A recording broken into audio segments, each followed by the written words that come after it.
Some streets disappear from maps, and some return only for the people they want. Tonight, you'll hear 3 terrifying stories of roads that appear out of nowhere. Roads no one else can see. Roads that follow you home even after you escape. If you ever find a street that shouldn't exist, remember this. Once you step onto it, the street never forgets you. Story Part 1. You ever hear something knock from a road that isn't there anymore? No?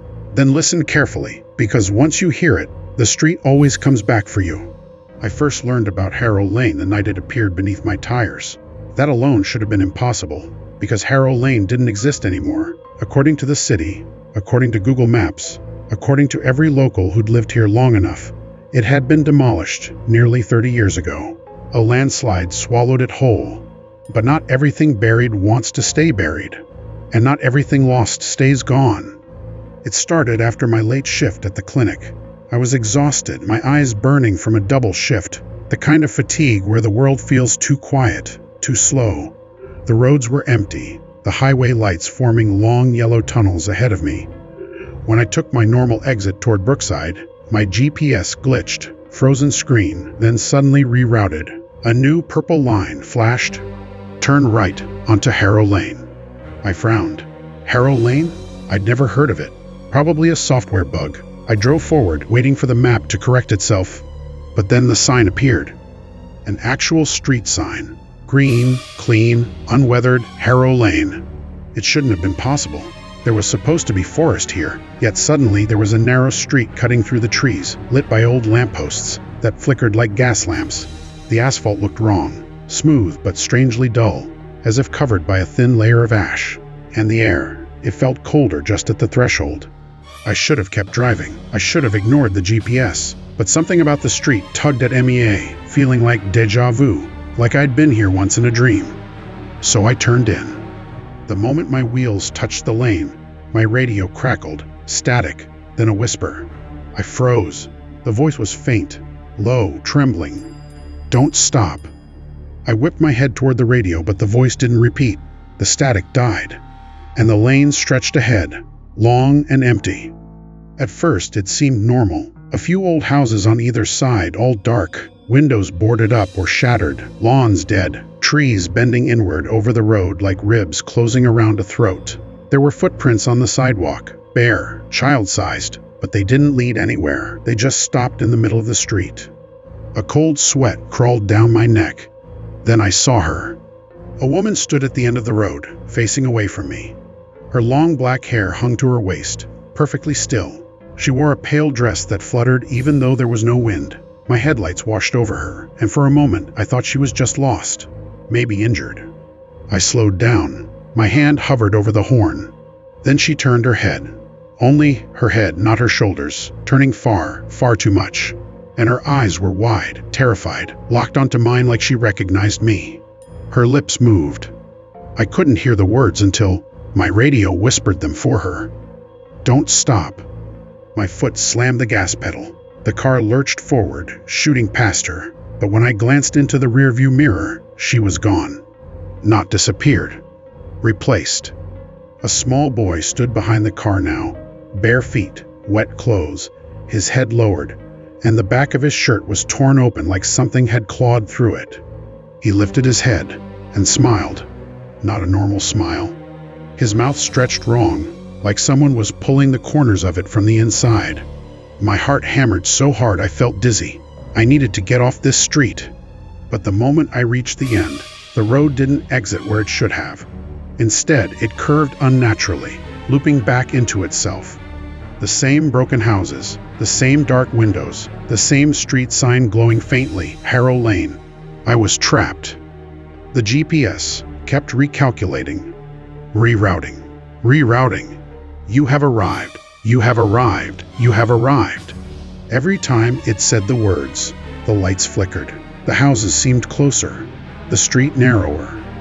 Something was moving inside the houses now, shadows pressing against windows, fingers tapping the glass from the inside, soft at first, then louder, then violent.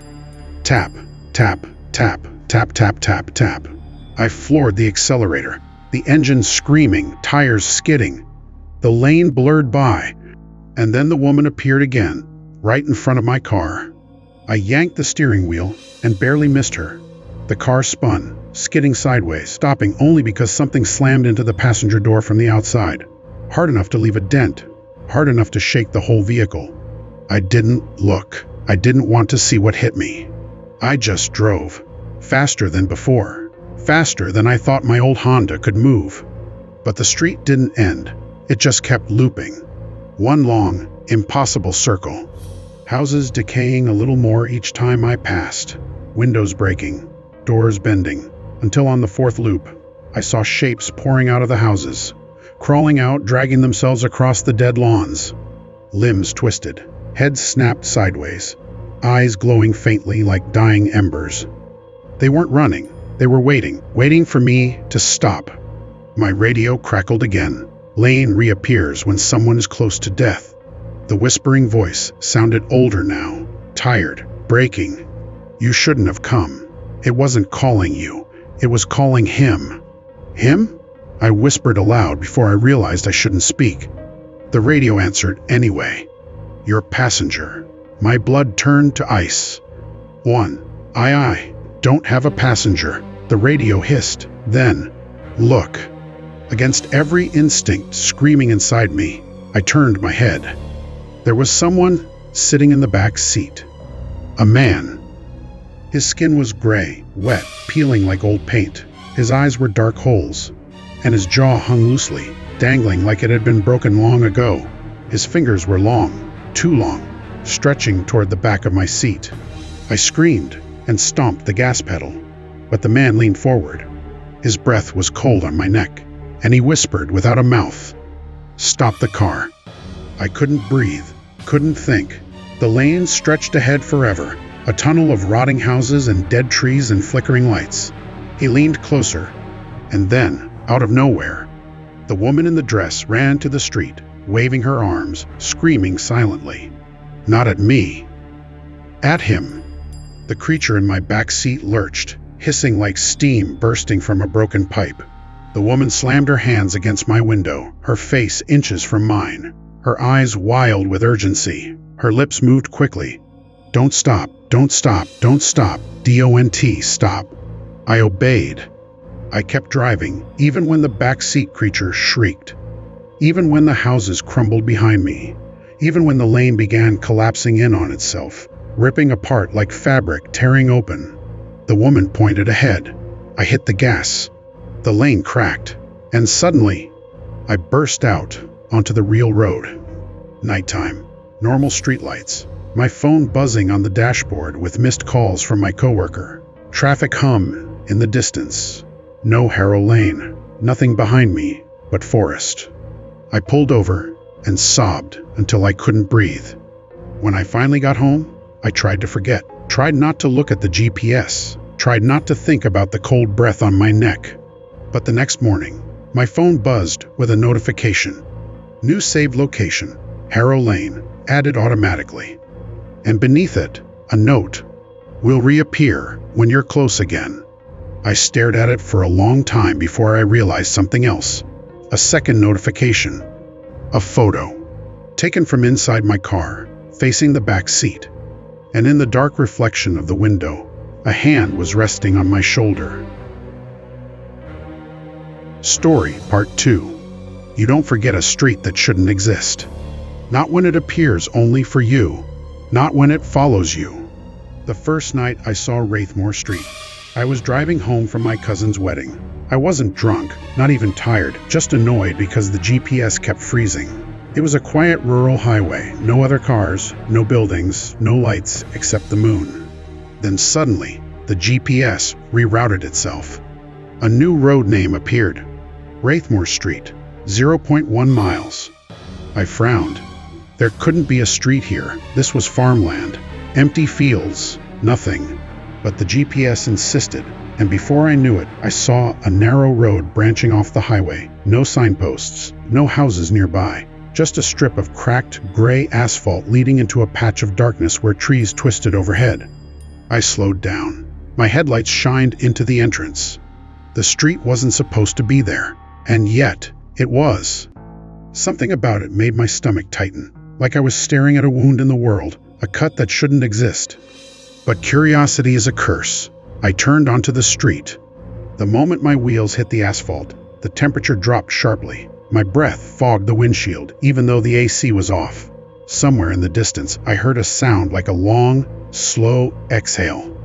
At first, the street looked normal, trees lining both sides, their branches arched overhead. But the trees were wrong, too tall, bark too dark, leaves too still. They didn't move in the wind. They didn't make a sound. They looked like they were listening. After about a minute, I spotted a house, a small one-story cabin, no lights. The porch sagged and the windows were boarded. A mailbox out front read, Holter. Strange. I'd heard that name before. A family that had vanished 20 years ago. Their case still came up in local ghost forums. I swallowed hard. Then I saw someone inside the house. Not moving, just standing in the window. A dark, tall silhouette, watching my car. I pressed the gas a little, but not too much. My nerves weren't ready for speed. The air felt thick, like driving underwater. 100 feet later, another house appeared. Also boarded, also dark. Another silhouette in the window, watching. Then another house, another silhouette, all facing the street, all staring at me as I drove by, their bodies outlined in the faint moonlight. My hands tightened on the steering wheel. Nope, I whispered. I'm turning around. But when I reached a bend and tried to U-turn, the street stretched again behind me, longer, darker, deeper. There was no turnoff, no opening, just more trees. And suddenly, no signal on the GPS, no connection, no route, just a flashing message, stay on the street. My heart slammed against my ribs. I sped up. The silhouettes in the windows began to move, slowly, turning their heads to follow my car. On the fourth house, the silhouette stepped out onto the porch. On the fifth, 2 figures stood in the yard. On the sixth, something crawled across the shingles of the roof, its limbs too long. By the 10th house, they were all outside, watching me. Some standing, some crouched, some hanging from trees. All turned toward me, as if they were waiting. Then the radio turned on, by itself. A voice whispered, "You shouldn't be here." I froze. The voice was shaky, terrified, familiar. Mom's voice. But my mother died 5 years ago. "Turn back," her voice pleaded. "You're not supposed to see this street." I could barely breathe. "Mom?" Static. Then she whispered again, "They see you now." The figures in the dark stepped closer to the road. I pushed the gas pedal. The engine roared. The street blurred. But the figures all lifted their heads at once, like puppets yanked by strings. Their faces came into the moonlight. They weren't human. Their skin was gray like ash. Hollow eyes, jaws hanging loose. Bodies thin and shaking like they hadn't been alive for years. They opened their mouths, and the sound that came out wasn't screaming. It was copying me. My breathing, my heartbeat, my whisper. Like they were learning me. My identity, my voice, my life. I drove faster. But the street kept stretching. The houses kept multiplying. The trees kept closing in. Then, the headlights flashed. For a split second, I saw a massive sign on the right. WRAITHMOOR Street, dead end. The radio crackled violently. My mother's voice screamed, "Do not stop." I didn't. I floored the gas, the speedometer hitting its limit. The street narrowed. The trees leaned inward. The figures stepped onto the road. And then everything went black. Just gone. No crash, no impact, nothing. I woke up on the side of the real highway, engine idling, my seatbelt on, headlights pointing into a field. No Wraithmore Street, no trees, only my trembling hands and the taste of blood in my mouth from biting my tongue. I thought it was over, until I saw the dirt on my tires. Gray dirt, ash-like, not from any road in our town. And on my phone, a new contact added automatically. WRAITHMOR Street. saved under home, and below it, a voicemail. I pressed play. My own voice whispered, "Come back, we're waiting." Story Part 3. If you ever see a street appear where it shouldn't, don't look back. Because the moment you do, it remembers you. And it comes back for you. I didn't believe that until last winter, until I drove into a place that wasn't supposed to exist. It started on a cold Thursday night. I was returning home from a late shift, exhausted and annoyed that my phone's battery had died 20 minutes earlier. The highway was empty, the fog thick enough to blur everything a few feet away, and the silence felt heavier than usual. My route was simple: straight road, 3 exits, then home. I'd taken it 100 times, but somewhere along the way, something changed. I noticed it when the road markers shifted from bright white to an older style of faded yellow. At first, I thought it was my imagination. Maybe the fog was messing with the colors. But then the trees changed too. The trunks looked darker, twisted, almost scorched. And the highway lights? They weren't there anymore. I slowed down, squinting at the GPS that had powered off earlier, hoping it might flicker back to life. It didn't. Ahead of me, a signpost appeared out of the fog. I drove closer. It read, Harrow Street, 0.5 miles. I frowned. There was no Harrow Street anywhere near my town. I'd memorized every turn, every exit, every detour. I would have remembered this. I should have turned around. I should have forced myself back to the main road. But curiosity has a way of killing reason. So I kept driving. The road narrowed until my headlights barely reached the edges. Houses appeared, old, sagging wooden homes with curtains drawn shut and porches covered in leaves. None had lights on. None looked lived in. They faced the road like empty skulls, waiting. At the end of the street, a single lamppost stood, rusted, flickering, almost ready to die. Beneath it was a woman. She didn't move when I stopped the car. She didn't look at me. She just stood there, barefoot on the pavement, her long hair wet and sticking to her face. I rolled down the window an inch. "Ma'am, are you okay?" No answer. I unlocked the door and stepped out, the cold biting my skin instantly. "Ma'am, do you need help?" Her head twitched, just slightly, toward me, as if responding to sound for the first time in years. And then she slowly lifted her face. Her eyes weren't normal. They were pale, cloudy, almost reflective, like she had no pupils. And when she whispered, her voice was nothing but a breath. "You came back." I froze. I think you're mistaken," I said, trying to stay calm. "I've never been here before." Her lips curled into a small, trembling smile, the kind someone makes when they're remembering something horrible. "You always say that."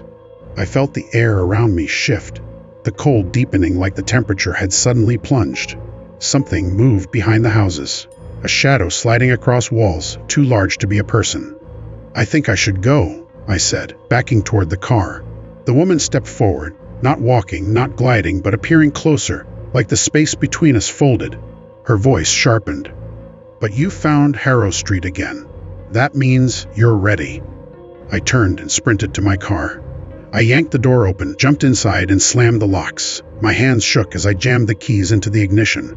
The engine sputtered once, twice. Come on, come on. On the third attempt, it started. I hit the gas, tires screeching as I tore down the road. The houses blurred past. The fog thinned. The yellow road markers disappeared. And within seconds, I was back on the real highway. Clean white lines, familiar signs, normal trees. Harrow Street was gone. I didn't sleep that night. And the next day, I checked every map, online, old archives, even asked a local historian. No one had ever heard of Harrow Street. It didn't exist. For weeks, I tried to move on, pretend it was stress, a hallucination, anything. But 2 months later, I found something taped to my front door. A street sign. Old, rusted, yellow. It read, Harrow Street. I dropped it on the porch and ran inside, locking every window and door. That night, around 2:17 a.m., someone began knocking on my bedroom window. Slow, rhythmic knocks that didn't stop for hours. When I finally gathered the courage to peek through the blinds, the barefoot woman was standing in my yard, smiling up at me. She mouthed 2 words, "Welcome back." I backed away, heart pounding. But the terrifying part wasn't her presence, it was what I saw behind her. The street. That impossible street, with its houses, its dead lamppost, its fog, now stood where my yard used to be, stretching endlessly into darkness. It had reappeared. For me. And the last thing I remember before passing out from fear was seeing the houses slowly turning, angling, shifting their decayed porches toward my window, like they were hungry, like they'd been waiting. And when I woke up the next morning, the street was gone, but the sign wasn't. It now hangs on the wall, across from my bed. I didn't put it there. And every night, at exactly 2:17 a.m., I hear footsteps outside, getting closer. Because once you find the street that reappears, it keeps finding you. The end.